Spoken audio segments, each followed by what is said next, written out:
gentlemen, here we go. Let's welcome our next fighter as he makes his way to the cage. Tristan Quidachay. While Tristan tends to like his forward pressure, and his teeps to the body as well are good in his tie clinch. I think a big deciding factor in this fight is going to be who wins in the wrestling. In Tristan's last fight, he had trouble defending the takedowns, while in Josh's last fight, he had trouble finishing the takedowns. They look pretty even in the striking department, but both these guys are as game gets, so I'm really excited for this fight.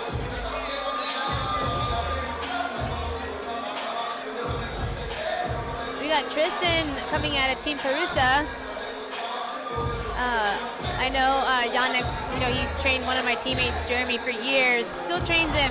So I'm excited to see his team, see the striking and the Muay Thai. I don't know anything about Josh Cervantes really, or where he trains from, but I'm excited to see what he brings to the table. Yeah, very good boxing out of Josh. Definitely very aggressive.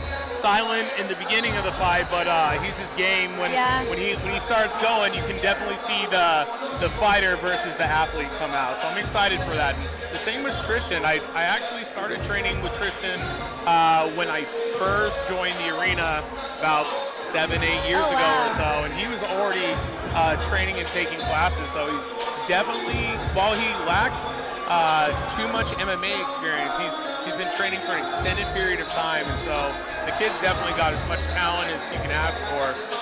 He's also never scared of the confrontation, so I'm really looking forward to this fight. See how Josh and Tristan prepared for this one, see if they made any changes based off of their last competition. Tristan Please has welcome 10 his years opponent, of experience Josh Cervantes. versus Josh's 5 years of kickboxing. So you got to think your opponent's staring at it and then thinking, okay. All right, ladies and gentlemen, here we go. Our next fight is brought to you by Hidden Value Genetics. Scheduled for 3 2-minute rounds in the featherweight division. Introducing first, fighting out of the Bada Focus in blue corner. He steps into the cage with a record of 1 fight on his record. He stands at 5 feet 11 inches tall and weighed in officially at 144.6 pounds. Representing Team Parusa from San Diego, California, Tristan Quidachay.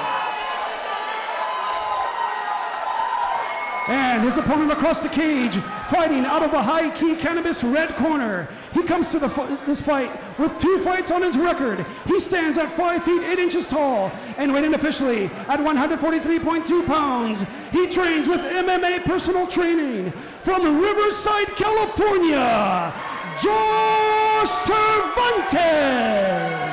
Your referee in charge of the action is Ryan Spink. very different body language coming from both these guys. Absolutely, absolutely. Both these guys are equally skilled, and just because they're both looking for their first win, you're going to quickly see that technique for technique, they definitely deserve to be there, and they're quality MMA fighters. Look for Tristan to stay long and walk him down. Look for Jose to come strong with the punches and the wrestling. Both feeling each other out, feinting. Josh is definitely the shorter fighter, so he needs to strike and get his way in and make, get in his range. There he goes. Oh! Ooh, nice. Both of them are landing big shots. Now the first wrestling exchange. By Josh. He got her with that shot, so now he's wrestling. Oh, nice. He got the takedown. He's got the legs tied up. Now it'll be interesting to see, has Tristan worked his cage wrestling? Like we said earlier, the freestyle wrestling and cage wrestling are considerably different. He needs to get his wizard. Because now Tristan's fighting against the cage and the pressure that Josh is putting on him. So he's got to turn his hips here and work for a wizard. See, he's too square. Oh, now Josh laced that leg, creeped it, and brought him back down. Now he's in an awkward position where he's parallel with the cage. It's very difficult to stand up. He needs to get on his right hip right now and get his right underhook underneath Josh's armpit. Tristan needs to use that cage to get up. Just shimmy, shimmy, shimmy. It's going to hurt the shoulders, but he's got to shimmy his way up. He's got to get his wrist back, too.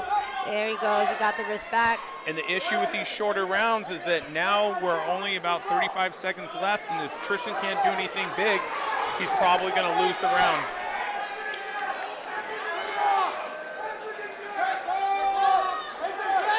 Nice reversal by Tristan. Josh working for the underhooks. Josh is doing a great job fighting for those underhooks and staying there.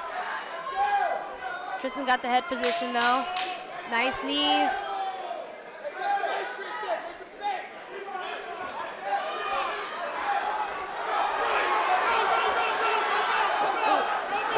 Tristan is unloading punches. Big shot landed at the end of the round. Great job, Tristan. Very even round. It's hard to prove. You know, there wasn't that much done in the wrestling exchange. I think he might give it to Josh, but it's hard to call. What do you think?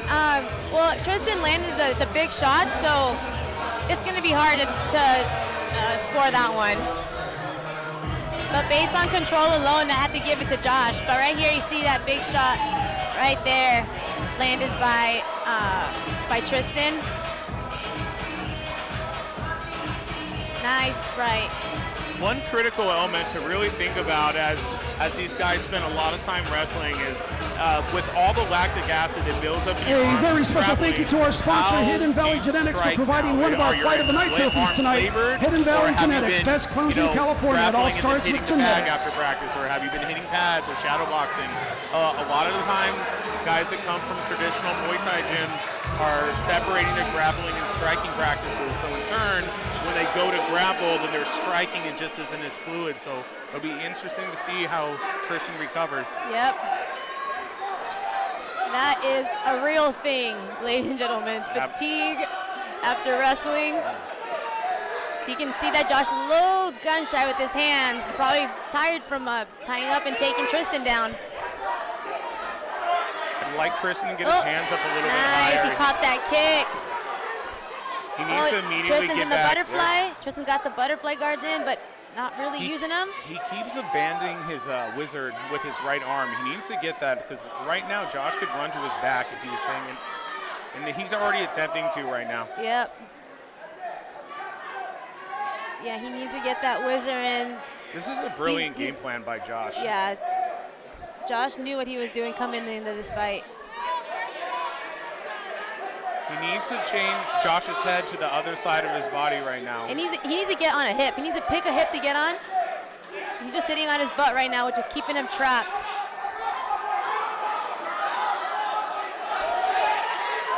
Sometimes people, you get frustrated. You want to fight on your butt and punch, but that's not really, you're not getting in a better position. You're not winning the fight doing these little tiny strikes. You need to get up. Absolutely. It's kind of a neutral scoring position because the judges kind of see it as, while Josh is winning the wrestling, Tristan is scoring. It's kind of difficult to say who's actually winning these positions. And Tristan could probably get back up if he just had his wizard. Yeah, Josh is just wrestling and not really doing much with it, just kind of wasting a little bit of time here. Maybe he's building up, but I'm not seeing much from Josh besides kind of just pinning him down there and holding. I would like to see more head position. I'd like to see his head come up and maybe punch Tristan here. He could be also fatigued. This round could be won or lost right here in these last 10 seconds. Also a very challenging round to score. I mean, really, Tristan outlanded him, but Josh controlled top position. Yeah. Man versus pest, solving all termite, spider, and bed bug issues quickly and effectively. Visit manversuspest.com. Also, Mulatto Designs. On the outside, a very special thanks Tristan to our sponsor, Ray Mulatto of Mulatto Designs, for designing, that's what's getting him in trouble. He starts getting into these apparel. flurries with Josh, and Josh will just grab him, tight waist, take him down. The easiest way to defend a takedown from a wrestler and still continue to strike is body shots, straight body shots to the body. That way when he level changes, if he decides to try to take you down, he's going to eat your cross, he's going to eat your jab or teak. Or even like feinting a knee, feinting the knee, threatening the knee, it'll make them think twice about taking you down. They're not going to want their face to meet your knee. So even just throwing little feints with that knee, it'll help him out a lot and get Josh to respect him a little bit more. This is the third and final round. A little bit more from Tristan. We'll see how round 3 goes. I'd like to see Josh do something with one of those takedowns, but his arms look pretty dead right now. We'll see what he can do. Tristan needs to keep this fight standing above all. Yeah, Josh is keeping Tristan on his heels. There you go. And when Tristan comes forward, we see a lot more success from him. Yep, there, nice. Ooh, nice. He's connecting. Oh, right now. He needs to turn him. He needs to turn him here. The problem is that Josh keeps putting him on his heels. He's doing a great job just pressuring him forward. This last minute and a half is really where all the conditioning they put in works. Josh needs to push against the cage and then rip his legs out. He's trying to lift him straight up right now, which is exhausting. But if he were to use the cage to kind of rock him back and then rip his legs out, it'd make the takedown a lot easier. And I feel like he needs to pick up his head a little bit. His back is so arched, like it's so difficult to lift somebody up like that. He needs to get his hips underneath them and get his head up. Tristan needs to start bumping his hips left to right now. If he were to get separated right now, the chances of Josh being gassed out is very high. They both have about 40 seconds. This fight is still up for grabs, in my opinion.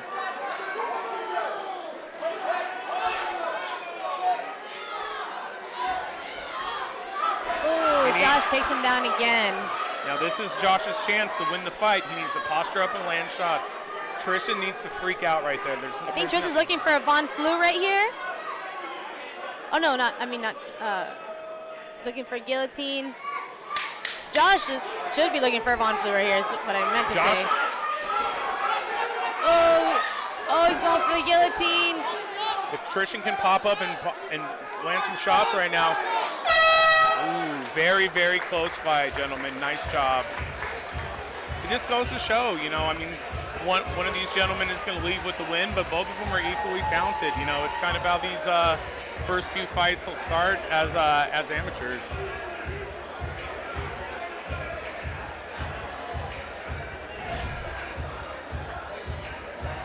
You see Josh is throwing a lot of feints. That's where he was getting his success. Sitting and waiting. The punch volume was obvious, working in Tristan's favor. It just seems like he's standing a little tall. Mm-hmm. It's also hard if you're not actively practicing boxing wrestling days, Yeah. When I'm not exactly sure what his training regimen is, but there is a big difference between having a freestyle wrestling day and then sparring kickboxing. You really have to be used to striking and then sprawling or defending or getting your back to the cage and standing back up. Especially when people when you're throwing like a 20-piece combo, like it's hard to do that when you have somebody like ducking under and trying to take you down. Absolutely. So you gotta be ready while you're trying to throw all these punches to sprawl or be ready to defend.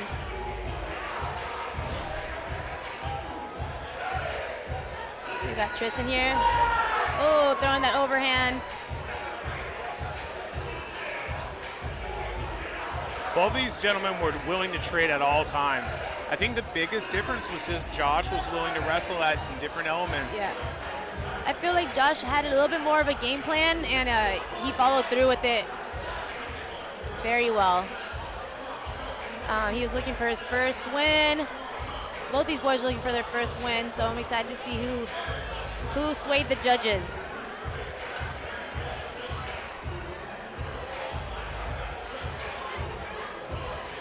I talked to both these guys in the back, and they're both strikers. And it's funny because I asked Josh how he wanted to finish the fight. Josh said he wanted a TKO, and Tristan was looking for the KO. So it was cool to see like they were both following through with what they said they were trying to do. Absolutely. I mean, they were definitely both willing to throw, but we always say jokingly at my gym that everybody's a striker until they get hit, then they turn into an All-American. Yes. So, it's challenging, especially with those small gloves. You can't really spar with those things in the gym too often. Mm-hmm. You generally use puffies, but it's still a lot different when those small, skinny gloves hit you in the face or the body. Because, like, if you think about, like, when you spar with, like, big gloves, like, you have so much surface area, like, protecting you while you block. And when you have these tiny gloves, like, things that you think wouldn't slip through, you're like getting hit with. It's a totally different ball game with the small 4-ounce gloves. And you also wonder at how hard are these guys sparring? Because in my personal opinion, it's the hard sparring that really prepares you for competition. The other side of that, though, is if you're sparring at a top-tier gym and you're the lowest on the totem pole. All right, ladies and gentlemen, after 3 rounds of action, we go to the judges' scorecards. Because if not, Judge Paulson scores about 30 to 27 for Quidachay. Judge Aguirre scores about 29 to 28 for Cervantes. And Judge Silva scores about 29 to 28 for your winner by split decision. Out of the blue corner, Tristan Quidachay. Interesting. I can see how they got it. It seemed like Tristan landed a little bit more. It seems like the takedowns against the cage, the judges didn't really see or value those so much. It's a close fight. Nonetheless, though, Josh, he performed very, very well. So nothing to hang his hat on. No, he should be very proud of himself. He should be very proud of himself. He got the takedowns. Both these young gentlemen displayed some great MMA skills. Can't wait to see their future. Absolutely. I mean, if I'm Josh, the one positive element is when you were against the cage, you were starting to work towards the figure 4 on his legs. Just got to work on some body positioning, head positioning, and landing a little bit more.